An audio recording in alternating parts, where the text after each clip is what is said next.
Welcome back to another episode of the 7th Key Puckcast. This is Keith. This is Chris. And this is Keith. We're going to change it up a little bit. We have other Keith with us here today. He's going to ask us questions about the awards at the end of the year, and Chris and I are going to go back and forth. All right, Keith, so start us off with the first one. Yeah, we're going to take a look at the Jack Adams trophy. Who do you think is going to win that, guys? For my Jack Adams, I think Torts is going to win it. Torts? Yeah. Okay, I'm going to go with a similar one in Trots. Okay. By the way, me and Keith have not looked at each other's lists. We don't know. Yeah. So this will be a bit of a surprise when we come to some of them. We're going to wait till we'll probably have some stupid one at the same position. Be like, Yeah! But, yeah, for me, Barry Trotz, Capitals are killing it again. They are. They lead the league in points again. He's always up there as one of the top coaches of the year. Mine's a little bit of a stretch. I mean, because last year they finished the season with 76 points. Yeah, and I think it's fair enough to put John Tortorella on that list just because wins already. Yeah, it's a big comeback year for them, and it's also surprising because it's Tortorella who's is the coach of the comeback. How does that make you feel? Shut up. But I mean, every team he touches turns to shit usually. So, but when you give him shit, he turns it into gold, shiny shit. Yeah, I guess, or whatever. Yeah. So I mean, yeah, I could see it going to him too. Both teams are 1-2 in the league, so yeah, maybe a point or somewhere in between right now. Yeah, I mean, things could still change, but I say Trots, you say Torts. Works for me. Yep, moving on. All right. We'll take a look at a goalie one, the Vezina. I'm sticking out there.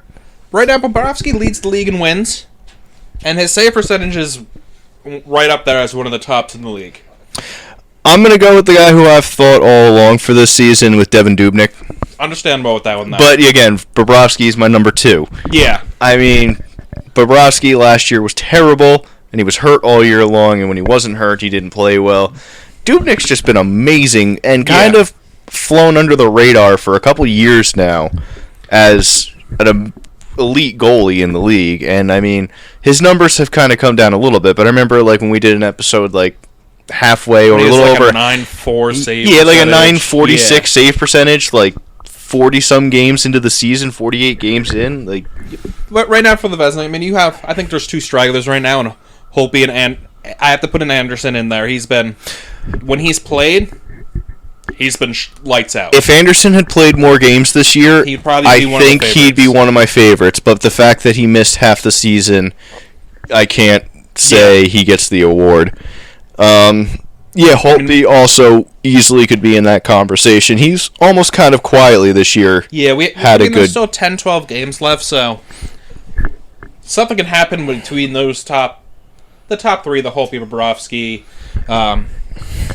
Dubnyk thing. So Yeah, but I mean, I'm pretty comfortable with Dubnyk being my pick. I'm still going to stick with Bobrovsky. Fair enough with me. Okay. It's kind of a toss-up with those two. It's like a flip of the coin. Yeah. All right, next one up. We're going to go with the Calder, which is the rookie trophy, right? Rookie of the year? Rookie of the year. It is, yeah. When you brought it up to me earlier that Matt Murray was still eligible for Rookie of the Year, he's my choice. See, I gonna go back and forth. For me, this might be the hardest one to decide this year. That's why I went off to the side. So many options. You have Matt Murray, you have Mitch Marner, you have Austin Matthews, you have Patrick Laine. I mean, even if you wanted to throw an outsider, into that, you have Wenberg. Yeah. I mean, I think he qualifies. He played over 30 games last year. Did he? I didn't think he had. Okay. Well, then was Werenski. Yeah, Werenski's still up But there. yeah, I mean, like, there's a lot of really good rookies this year. It's a hard choice, but I'm going with Patrick Laine. Okay, he leads all the rookies in scoring. I think his team's in, like, pretty much the worst position out of all of them, and he's still piling up the same amount of points as, Matthews and Marner, and, I mean, that shot he has is ridiculous. Murray also started the year hurt. He's had a couple injury problems throughout the year, so he hasn't... And he's still kind of just a platoon... Not a platoon, but he's not the full starter yet. Yeah, but, I mean, he is kind of winning the starting role, like... But he does have great numbers again. Yeah, his numbers on the year. Yeah. Because I think when it comes down, like, when they're trying to put in the voting for him, it's going to be like... vote here for splitting everyone up. Murray might be that player that slips through with a few extra. I think he lands higher because I feel like a lot of people forget about the fact that he's still eligible for it. And I think when some of them because see it, he like, played last year, everyone's kind of like he could have done it last year, but he played like 10 regular season 10 games. Because he played so well in the playoffs. And played the whole playoffs and won a cup when you're still technically not even basically a rookie. I mean, you kind of are like, okay, he's off on his NHL career. But yeah, he's a great option. I just don't think he's going to win it because of how many other good options there are. Definitely not going to win it just because he doesn't have the name recognition as Matthews and Line A. Yeah, because it was, Matthews 1, Line A 2. Those are the stars they're really trying to build off of. Yeah. Matthews still needs to score a few more points to catch up with Line A, I think. Yeah. Otherwise, it will probably end up being Line A, but I would put my vote on Murray. Okay. I can live with that. Okay. All right, on to the next one. The Art Ross Trophy. Okay, so for the top point getter, who do you got, Chris? I am going with Connor McDavid this year. Okay.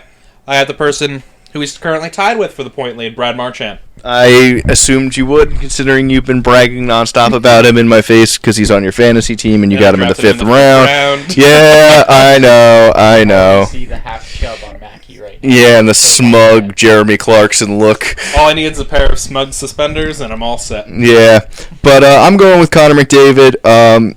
There's also Crosby on that. Yeah, tied for that too. But Crosby's been cold since really the start of the new year. He hasn't been putting up the points quite as much. I think it is Connor McDavid time. I think he's going to, take it, and he's going to win the points total this year. For me, Marchand he's putting up the points game after game right now. He was a little bit behind, and then he had the hat trick the other night. He has another assist tonight. Yeah, but that kind of makes me think he might be a little streaky, and it could falter a little. Whereas, I mean, as we've seen with McDavid, it's just all year long. He just keeps doing it. Like, it's the only thing that's going to stop him is an injury. I mean, also behind you have Crosby and Malkin together. Yes. I think Crosby's at 74 points. Malkin's at 72 right now. Yeah. I think the only other person not really straggling behind, but the other option would be Patrick Kane again. Patrick Kane is also the other option. I think Scheifele's up to like 70, though. Yeah, he's up there. Nicholas Backstrom's at 70. Yeah, he's, I think, 4 points below him. I just looked it up. Okay, so... But, yeah, Scheifele's a little bit ahead of Backstrom. So I think Scheifele's at 74. No. I'd have to look that up. Yeah, no, yeah. I know Scheifele's at an even number. He's at, like, 70, I think. Spot on. I mean, could make a late season push and still come back and do it. I still think it's McDavid's, though. If it's not this year, it's next year. McDavid does. Oh, definitely. For the next few years, it's going to be McDavid. It's going to be who's your choice for that? McDavid, Matthews, Line. For the next couple years, you're going to see that three. Yeah, I mean, you'll still see Patrick Kane up there. You'll still see Crosby. You might even see Jamie Benn come back next year and get his name up there. Even Tyler Seguin is another option. But who knows? I mean, you'll never see a Coyote up there, but... Yeah, well, I mean, that is if they keep sending Dylan Strome down to the juniors. You could see him down there. I mean, he's almost 3 points per game. Yeah. Nothing special. Totally not ready for the NHL. Anyway, moving on to the next one. And to get your comments, it's Marchand, Kane, and Connor McDavid all tied at 76 points right now. And then there's... Marchand and McDavid both had an assist tonight. Correct. Mm-hmm. So and then you also have Crosby at 74, Malkin at 72, Backstrom has 71 now. Okay. And Scheifele has 70 and is tied with Brent Burns, the only defenseman in there right now. Burns won't win the Art Ross. No. But he's a defenseman. The fact that he's even up there with those names is ridiculous. Yes. Okay, we can move to the next. Yep. Next one, we're going to talk about the Rocket Richard Trophy. So, for most goals. Mm-hmm. Going back to Marchand. I'm actually going to join you on that, and I'm going to say Marchand will win goals, but McDavid will win points. Okay, understandable. I think Marchand's going to score enough goals because he's pretty much the goal scorer on that team. Yeah, he's just right in the mix. With, like, Bergeron and Pasternak behind him, and then after that they have no one to score. So Spooner. it's Spooner, but But it falls squarely on Marchand's shoulders to score the goals. Being the rat bastard he is, he does it. Yeah, he does it, and I hate him. Not even a Boston fan, but I like it. I like watching him be nasty. See, I don't mind him being pesty and nasty. I don't like it when he takes cheap shots and sleuth foots and spears and does stuff like that. You want to be pesty and talk a lot of crap to people? Fine, that's part of the game. You want to get under people's skin and cause them to take a dumb penalty? No problem and with doing that. Too. Yeah, but when you go and sleuth foot someone, then you're just a dick. That's just game run out. Yeah. All right, moving on to the next one, the Norris Trophy. I don't really know if there's a question of who's going to win this. Yeah, one. if he doesn't, I'm pretty sure we're both on the same page here. If he doesn't win it, whoever voted should just be fired from whatever. It's going to make me cry even more than when they handed it to Drew Doughty last year. And if none of you know who we're talking about, you don't know what hockey is. Yes, Brent Burns. Just in case you were questioning. I mean, I thought Burns could have won it last year. I know his plus-minus wasn't that great, and that's why everyone said, all right, his plus-minus wasn't that great. And now this year he's at like a plus 25. Yeah, this year in Allison he's at a plus 25, and he's in the top of the league in scoring on defense. And he's just a monster. Yeah. Like, he's, second in the league in shots? Something like that? Yeah. He's like up there, second, third in the league in shots. He's defending well now. He's pushing people, around the front of the net because he's a big guy. And then you see him in the offensive zone. The puck goes on his stick, and immediately it's in the back of the net. I think one thing that really helped him this year is his line mate. Yeah, Paul Martin is the perfect line mate for an offensive defenseman like that. It's like, okay, Burns, score. Martin, I got defense. There we go. And Martin's great at that role. Yeah. He's great at playing the shutdown defenseman role. Because Burns is definitely fast enough to get back on defense if he needs to. Yeah, I mean... if he didn't already put the puck in the net. Yeah. Or put it at least on net, and someone else bangs in the rebound. Yep. I mean, 70 points from a defenseman in today's hockey, especially with the limit. I mean, if we're looking at, 76 points is like 77 points, I think, now, is like leading the league in points, and he's at 70. Yeah, we're talking about like the Connor McDavids and Patrick Kane. Yeah. And he's... right there with him. Yeah, he's 3 games worth of scoring behind. I don't think he has a point in his last 4 games, so...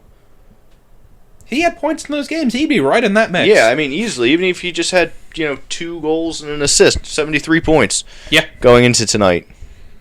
That's insane numbers for a defenseman. Yeah, I mean, we're used to seeing even in past years with Erik Karlsson, who scores, like 15, 16 goals. 50 but assists. gets like 67, 60 assists or something like that. And you look at that and you're like, okay, so he's a really good setup. He really good points. He passes a lot. Burns you look at his numbers, they look like forwards numbers. Big goals, big assists. I have him right here. Right now, Burns has 27 goals, 43 assists. Yeah, there's forwards who would kill to have those kind of numbers. Good forwards. See, if a defenseman hits 15, they had a fantastic year for goals. And if you even hit like 45 for assists, thrilled. That's phenomenal. 30 is great. He's going to hit 30 goals and could potentially hit 45 assists. Yeah. He could have easily almost an 80-point season this year. As a defenseman. As a defenseman. Which is absurd. And there's no one... I mean, Karlsson's having a decent year, but not even close to the type of year Burns is. And there's no one close behind that. There really isn't. I mean, by Karlsson, there's probably some players near him. Okay, then you're going to start to get close, but the gap between Burns and Karlsson is just too steep. Yeah. Which is weird, too, because Burns has been around the league for a while. He's, 32 years old now. Yeah. And now, for years when we've seen Karlsson doing his thing, there's going to be no one to knock Karlsson off that map for a while. And Burns all of a sudden has been like, yeah, I've been here the whole time. I'm just going to do it now. Yep. And it's like, oh, wow, okay, so he's actually the best defenseman right now. All right, I guess we could move on from that. Yep. We'll talk about another one, the Hart Trophy. I'm saying with the same person we were just talking about. I am too. Brent Burns. He is the best player in hockey. I mean, yeah, like we said, you want to you got a forward who puts up numbers like that, you're thrilled. If you can get that kind of potency from defense, yeah. Like Scheifele being in talks for like the Art Ross and all that, who has the same amount of points as him. And he's a defenseman. Yeah. And the fact that you have a defenseman who puts up numbers like that, and then you still have Logan Couture, Patrick Marleau. I mean, you got all these forwards that are still scoring. I mean, Pavelski, Jumbo Joe. Yep. Like, that's a lot of points coming from everywhere. I mean, that's the thing I love about San Jose is the fact that they can score on you from anywhere. Yeah. I mean, they're going to go into the playoffs. They're going to probably be one of the top contenders right now. Yeah, I think I said I have them in the Stanley Cup against the Capitals this year. But, even if something happens to Martin Jones, when we looked at Aaron Dell's numbers, I was kind of shocked. Honestly, I think Aaron Dell should be getting a few more starts. I mean, Martin Jones has started most of the season. But in, the 14 games or so that Aaron Dell has started, he's a .938 save percentage. 10 wins. And he's won most of them, Yeah. And I think one or two of the ones he lost 2-1. Yep. So it's like, give him a few more starts down the stretch and let Jones rest up. Yeah. Because you're not really, if you're fighting for a position, Dell's going to give you this good start. Yeah, he's not like a Kudabin in Boston that you put in and you're like, well, there's a good chance we're going to lose this one. But 5, we can win this 5-4 tonight, guys. Or if we put up 6, we could win 6-5. And just so we can give Rask a night off. Yep. But, no, when you have a quality back, it's the same deal even with the Rangers right now. Lundqvist is hurt, and we have Ranta. And I'm fine with that, because Ranta is a perfectly suitable backup goalie. Yeah. I mean, I think there's a chance that if Fleury were to, if Fleury was to get signed by another team and Bishop didn't end up in Vegas, I could see Antti Ranta becoming the starter there. He could. I mean, you could pull him off the Rangers. He's going to be left unprotected. The guy could be a starting goalie. I've said it for a while now. Yeah, because it's going to be really confusing. Because being up in Boston, what do they do with Malcolm Subban? At that point, I mean, there's a lot of talks that he's not even panning out. Yeah. Do you try to trade him and see if there's any value there? I don't know if they can expose him to the draft yet. Because he's still... So he's protected. He is protected, so I don't think they can try to get Vegas to take him, but maybe they can trade him. Yeah, be like, hey, you want him? Yeah. Could we get a third round pick for him? Maybe. And they'd probably be like, here you go. Take him. But all right, I guess we've kind of gotten off track a little bit. Anyway, back to it. One that was just thought of now is the President's Trophy. Yeah, the finish out the year President's Trophy. Finish out the year. I think it's going to be a repeat of last year. Yep. Another team that will not win the Stanley Cup. I'm just kidding. The Capitals, they're just on a tear right now. They're on a tear, and just that team is so stacked. And they're so deep. Yeah, it's like... I mean, even they've stumbled a little bit in the last couple of games. They've lost a couple, but I'm not worried at all about them not winning the Presidents. No, I mean, this year with all the teams, there's so many high-point teams that President's Trophy doesn't really make that much of a difference. No, and for me, hockey is one of those sports, it's so hard to predict in any way, shape, or form, because we see it all the time. You watch a top team play Colorado. Well, no, not Colorado. They lost to everyone. Maybe Arizona or Carolina. You're like, the Ducks should steamroll Carolina. Carolina won. What happened? Pittsburgh Penguins versus Arizona. And what? Flyers versus earlier this year when the Flyers were actually good. Lost twice to the Coyotes. It's so hard to predict. You can't. It's not like football where you can look at it, a matchup and be like, well, obviously that team's gonna beat that team. Like watching baseball. Oh, you have a guy like Clayton Kershaw's on the mound. Well, LA won tonight. Yeah. Or basketball, where it's like, and the Knicks suck. That's about all I know about basketball. He Is could probably name you 3 players. The Knicks, he probably thinks is a player. no. I know they were the Knickerbockers. I'm pretty sure all the players I used to know have retired. There was Michael Jordan, Kobe Bryant, Close. Shaq. No.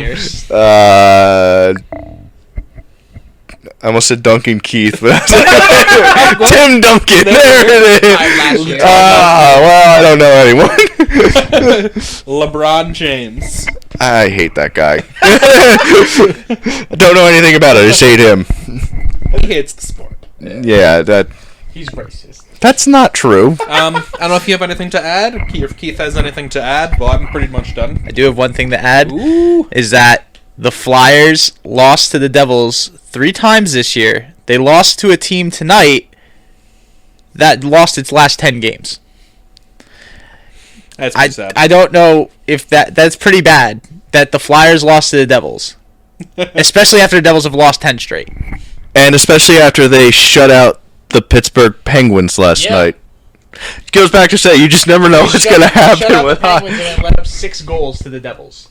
6 to the Devils. Ever since Neuvirth signed that contract, he hasn't been so good. Ever since he found out he was going to be A dad. a dad. Or no, Raka Gudaz found out he was going to be an uncle to Norver's kid. I wonder if there's been a bit of a rift in the locker room. A little less defense being played. Yeah, you want to take a shot at him? Hit him in the head. Hit him in the penis. So he can't do it again. Oh no, you made it bigger, now she wants it more. Oh no, this has been a terrible mistake. Okay, we're going to extremely off track. Yeah, I still just love the fact that actually happened. That wraps us up for tonight. Yep, I think that's another week we can say was a success. Yep. Let us know what you thought. If you like this new concept we have with Bremer asking us some questions and then Chris and I going back and forth. Like, subscribe, 70 Puckcast. Puckcast? Puckcast. Today, Junior. Today, dude.